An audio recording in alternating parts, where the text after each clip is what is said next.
You're 10 years old, wearing an oversized accreditation badge that keeps bouncing against your chest like it has somewhere more important to be. A volunteer in a bright jacket scans it, looks up at your last name, and suddenly stands a little straighter. Not stiff, just impressed. The gate opens. Ahead of you, the tunnel to the stadium glows white and gold. The air smells like fresh rubber, stadium lights, and expensive nerves. Somewhere beyond the concrete, 80,000 people are roaring for someone you call mom. Or dad. To the rest of the world, they're an Olympic champion. To you, they're the person who tells you to drink water, sit up straight, and stop leaving socks in the living room. They're walking a few steps ahead in the official team blazer, moving with that effortless calm elite athletes have when they've already survived every pressure cooker on earth. Coaches nod. Security smiles. A former champion from another country gives them a hug and ruffles your hair like you're royalty by association. Honestly, fair. You step out of the tunnel and into the stadium, and the sound hits you in the ribs. Flags everywhere, cameras swinging, big screens flashing. The crowd spots your parent and loses its mind. Not polite applause, full volume adoration. The kind of noise cities make when history walks by. Your parent glances back, sees your face, and grins. Not the polished smile for sponsors, the real one. The one that says, yeah, this never gets old. This is your normal. Which is deeply unfair to every other kid on Earth. Rewind a decade. You arrive in a hospital room already late to a party thrown in your honor.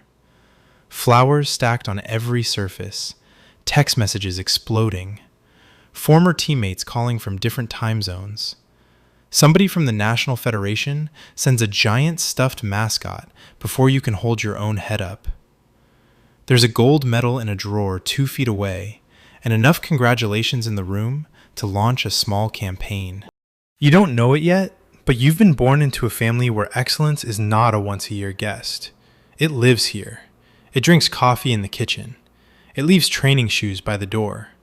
It has opinions about sleep, posture, breakfast, and what counts as trying your best. Other babies get lullabies. You get victory stories. By the time you can walk, you've already crawled across enough foam mats and training floors to qualify as gym furniture. Your toys are a weirdly glamorous mix of normal kid stuff and elite sports leftovers. Teddy bear, mini cones, coloring book, resistance band, plush rabbit, branded duffel from a world championship in a city you can't pronounce. Your parent doesn't raise you in some cold, trophy-obsessed shrine to performance. That's the fun part. It's warmer than that. Better than that. The medals exist, sure. They catch light from a shelf or appear in a photo when journalists come by. But the real family religion isn't winning. It's showing up. Shoes packed the night before. Breakfast eaten on time. Promises kept. Excuses treated like expired milk. At 4, you know stretching isn't punishment, it's maintenance. At 5, you understand warm-up music is a sacred category. At 6, you can identify 3 kinds of sports tape and at least 1 kind of motivational silence. Most kids grow up around adults asking, "What do you want to be?" You grow up around one adult quietly demonstrating what it looks like to become something enormous through repetition. And the perks? Ridiculous. Airports are basically your second home, except yours come with team jackets and people occasionally asking your parent for selfies near gate 24. You learn young that there are 2 ways to travel, the regular way and the way where someone from an organizing committee meets your family with a clipboard and suddenly everything moves faster. You see cities through the windows of training camps and championship hotels. Barcelona, Tokyo, London, Rio. Maybe not all at once, maybe not even as a tourist, but enough to understand early that the world is big, beautiful, and full of people chasing mastery in different accents. You collect pins from athletes from countries you only recently learned to find on a map. You sit in arenas where silence means concentration, and an eruption means somebody just did something superhuman. You learn that greatness comes in many flavors. Some of it is loud and explosive. Some of it is precise and quiet. Some of it smiles a lot. Some of it barely blinks. And somehow these people are around your dinner table. Not every week, but enough. A swimmer with shoulders like a refrigerator gives you a high five. A sprinter teaches you how to explode off the line in the hotel corridor and gets yelled at by security. A gymnast folds in half to make you laugh. A rower lifts you with one arm like you weigh as much as a salad. You think all childhoods involve meeting human beings built like action figures who casually discuss world finals over chicken and rice. They do not. School is its own kind of comedy. On Parent Day, other kids' moms and dads walk in carrying tote bags and coffee. Your parent walks in, and half the PE department forgets how to act normal. One teacher pretends they just happen to have a newspaper clipping from 15 years ago. Another suddenly finds a reason to mention perseverance to the class 3 times before lunch. Your classmates go home and tell their parents, "Guess whose mom came to school?" Their parents say, "No way." You say, "Can someone pass the jam?" And then there's sports day. Absolutely electric. The moment your last name gets announced, adults start leaning. Not because they expect you to be perfect, because they can't help themselves. Human beings love narrative. If an Olympic champion's kid is about to run the 100 meters with a shoelace half undone and a juice box still in their backpack, people are going to watch. Sometimes you win. Sometimes you trip. Sometimes you come forth and discover that your parent is somehow even more encouraging in defeat than most people are in victory. That might be the best part of all. You expect impossible standards. What you actually get is perspective. When you scrape your knee, they don't dramatize. When you fail, they don't panic. When you succeed, they celebrate without acting like the universe just delivered a miracle. They've already been to the mountaintop. They know medals are shiny, not magical. So when you bomb a school presentation, miss the goal, forget the steps, freeze on stage, or lose a race you were sure you'd dominate, your parent doesn't give you some cheesy speech from a motivational poster. They give you the good stuff. Breathe, reset, learn, go again. To other families, resilience is a nice idea. In yours, it's part of the wallpaper. You hear stories that would make most adults sit up straighter. The injury nobody saw coming. The qualification round that almost ended everything. The coach who pushed too hard. The morning your parent woke up exhausted and still trained because the dream didn't care how cozy the bed felt. The final, where everything clicked. The anthem. The podium. The tears they absolutely insist were just sweat in the eyes, which is an outrageous lie, but a charming one. You grow up knowing success is not a personality trait. It's a construction project. Brick, brick, brick. And because your parent has done the impossible in public, regular life feels weirdly manageable. First exam? Okay. Nerve-wracking, sure. But nobody is broadcasting it to millions. Job interview? Tough, but at least there's no false start rule. Bad breakup? Painful, yes, but nobody's timing it with lasers. Perspective. Delicious, calming perspective. Then there's the style of it all. Olympic champion households have a specific vibe, not always luxurious in the obvious sense. Sometimes it's not designer chaos and giant mansions. Sometimes it's cooler than that, cleaner, sharper, functional in the way real confidence is functional. Good backpacks, excellent shoes, a kitchen that takes hydration weirdly seriously, Drawers full of accreditation passes, team merch, and memories from 3 continents. A random framed photo of your parent shaking hands with a head of state, as if that's a totally normal thing to keep near the hallway mirror. You inherit little rituals. Early mornings that feel important. Road trips with playlists built for focus. The instinct to read a room fast. The understanding that if you're going to do something, do it properly. Even your compliments come with edge. Not, good job. Nice. Again. Honestly, elite. And yes, the famous parent perks are real. You get backstage access to events people watch on television. You wear team gear before it hits the stores. You stand in restricted areas guarded by very serious people and realize your family name functions like a temporary superpower. You meet commentators who become weirdly excited to tell you how unbelievable your parent was back in the day, as if there was ever a version of them that wasn't formidable. Some kids find out their parent peaked in high school. You find out yours peaked on a podium while a national anthem played. That does something to your brain. It doesn't necessarily make you arrogant. If anything, the healthiest version of this life makes you harder to impress and easier to inspire. You've seen what human beings can become when they commit all the way. So flashy nonsense doesn't move you much. Real effort does. Real craft does. Real grace under pressure definitely does. Of course, there's pressure too. Let's not pretend the whole thing is sunshine and protein pancakes. Your name enters rooms a second before you do. Coaches raise eyebrows. Parents whisper. Some people expect you to be fast, strong, disciplined, composed, photogenic, and spiritually sponsored by destiny.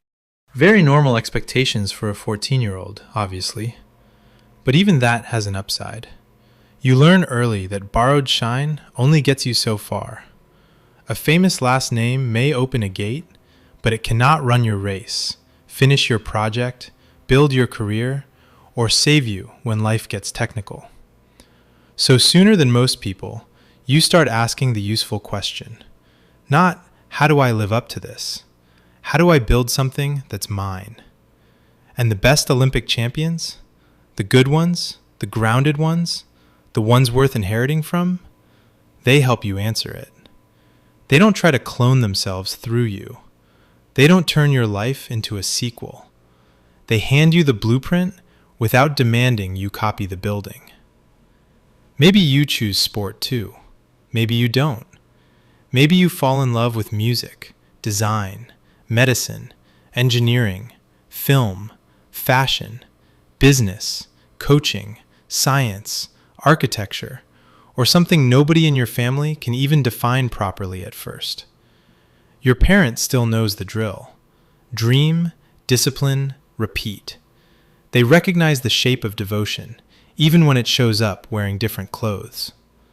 That's what rocks about it. You are not just raised by someone who won. You are raised by someone who knows what it costs to care deeply and keep going. When other adults say, follow your passion, it can sound like scented candle advice.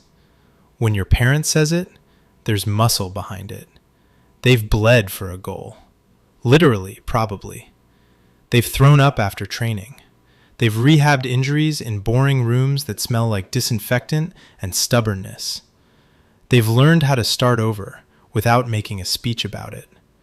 So when they tell you you're capable of more than you think, it lands. At 16, maybe you bomb something important. A tryout, an audition, an exam, a competition. You come home ready to be dramatic. The world is over. Civilization has collapsed. Your future has been canceled. Tragic. Your parent listens, lets you spiral for exactly the appropriate number of minutes. Then they hand you tea, or a sandwich, or the car keys, and say something annoyingly calm like, "Good, now you know you care. What's next?" And just like that, the apocalypse becomes a training block. This is why being born into that family hits different. You grow up in close proximity to proof. Proof that nerves can be managed. Proof that fear can be useful. Proof that discipline is not the enemy of joy. It's often the thing that makes joy bigger. Proof that confidence is not loudness. It's preparation with good posture. By the time you're older, you realize the coolest part was never just the access. Not the tickets, not the photos, not the travel, not even the stories, though the stories are incredible and get better every year. It was the atmosphere. Your home had a pulse to it, a standard, a quiet refusal to be flimsy. When things went well, your family enjoyed them properly. When things went badly, your family did not melt into decorative puddles. That is a superpower. Then one day, years after that first stadium tunnel, you stand beside your parent again at an arena. Maybe they're being honored. Maybe they're mentoring younger athletes. Maybe they're carrying the flag, giving a speech, presenting medals, lighting up a room without even trying. The crowd rises. You hear the wave of recognition travel across thousands of people at once. And this time, you understand it. Not just the glamour, the gratitude. All these strangers are standing because at some point, your parent gave them a moment bigger than themselves. A race, a routine, a comeback, a finish they still remember with goosebumps and terrible posture from jumping off the couch too fast. Your parent squeezes your shoulder, and for 1 second, you feel the whole inheritance in that gesture. Not the fame, not the hardware, the deeper thing. Composure, standards, courage, humor, work ethic, faith, taste, timing, the ability to stay kind without getting soft. You were raised in the slipstream of somebody who figured out how to turn effort into history. That's a wild gift. And the funniest part? By now, the medal matters less than the morning habits, less than the voice in your head that says keep going, less than the family instinct to prepare, recover, improve, and show up with dignity, whether life hands you applause or nonsense. Some people inherit a watch. Some inherit a house. You inherited a front-row education in excellence. You learned that greatness can laugh at breakfast, that champions still do laundry, that iconic people can be deeply normal at home and still utterly extraordinary when the lights come on, that the strongest people in the room are often the calmest, that winning is wonderful, but becoming someone worthy of the win is the real flex. So yes, it absolutely rocked to be born into the family of an Olympic champion. You got the stories, the access, the travel, the jackets, the impossible dinner guests, the elite level perspective, the occasional deeply unfair advantage of walking through life with a living legend asking if you remembered your lunch. But more than that, you got a map. A map for how to carry pressure without letting it crush you. How to work when nobody is clapping. How to stay humble without playing small. How to want big things without apologizing for it. How to build a life that feels like purpose instead of accident. And whether you ever stand on a podium yourself almost becomes beside the point. Because from day one, you were raised where excellence was ordinary, discipline was love, and dreaming big wasn't some reckless fantasy. It was just the family business.